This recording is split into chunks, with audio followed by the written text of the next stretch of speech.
Mga master, ngayong July 15 ay mayroon pong Special Allotment Release Order or SARO para sa PBB 2022. Ang intended para sa 163 qualified officials and personnel ng Philippine Institute of Volcanology and Seismology or ang PHIVOLCS. Sila po ang mayroong PBB 2022 na allotment release order ngayong araw na ito, July 15.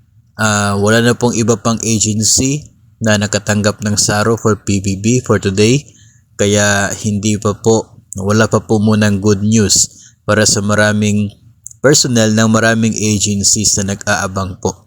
So bukas muli po tayo mag-monitor sa releases ng DBM. If ever, mayroon na naman pong bagong SARO for PBB 2022, sinong agency naman kaya ang mabibigyan ng allocation release order? Pero for today, isa lamang po, ang PHIVOLCS lamang ang mayroon pong SARO for PBB 2022. Monitor lamang natin mga master ang SARO releases ng DBM para malalaman po natin kung sinong agency ang susunod na tatanggap ng performance-based bonus para sa taong 2022.